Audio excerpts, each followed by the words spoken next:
Ku Lwokubiri lwa Ssabbiiti eno, poliisi ejjinja eriko abasirikale ba UPDF babiri be yakwata nga bateeberezebwa okwenyigira mu bubbi mu bitundu by'e Jjinja. Abasirikale bano kuliko John Nabinoli ng'ono atendeka abasirikale okukozesa ebyokulwanyisa mu balakisi ya Gaddafi e Jjinja, ne Patrick Amanda naye ng'akola ku byakulwanyisa mu balakisi y'emu. Poliisi yali ebazizza ku kyalo Ivunumba gye baali bateeberezebwa okuba nga baalumba amaka g'abantu ne bababba ensimbi n'okubatulugunya. Okuva olwo poliisi ezze ekyanoonyereza. Naye tukyanoonyereza batakiwa information naye the more details of this at an appropriate time poliisi ejja kuvaayo. Kaakano olwaleero poliisi okuva e Kampala ekunguzza omu ku bakwate John Nabinoli n'emuzza e Jjinja n'agenda ng'abalambuza ebifo ebirala ebizze bitemulirwamu abantu n'obubbi.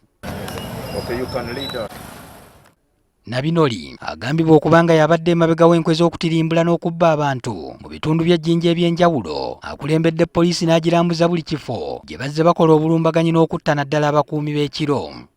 Buli wabadde atuusa poliisi nga babaako ne bye bamusoya nga bw'ayanukula mu Luswayiri. Can you tell us briefly what happened, how it occurred? Naweza nikawaonyesha nafasi ambapo nilisimama ndio nikapiga. So how many people did you find here? Pande alikuwa askari mmoja na wasichana wawili. Abasirikale abadde abalagira ddala n'ebifo abantu abattibwa bwe baali ng'obulumbaganyi bukolebwa.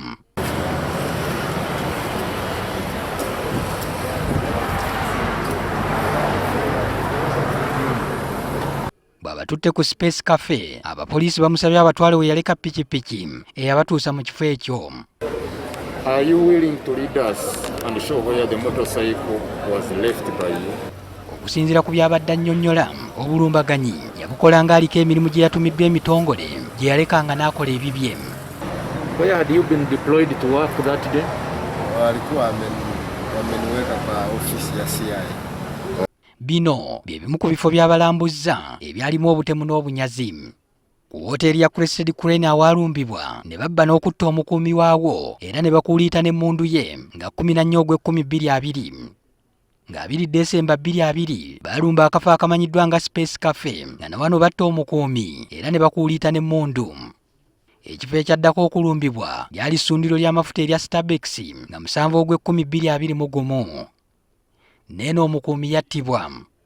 Nga 12 Novemba 2021 waliwo abaagalana babiri abattibwa ku kyalo ekimanyiddwa nga Rwanda. Ne ku 24 Desemba 2021 omukuumi ku ssundiro ly'amafuta erya GP Petrol Station yakubwa amasasi n'afiirawo n'ensimbi ne zinyagibwa. Zigenze okuwera ssaawa 9 olwaleero ng'akyalambuza abapoliisi naye ebifo ebisigadde bannamawulire tetukkiriziddwa kweyongerayo nabo.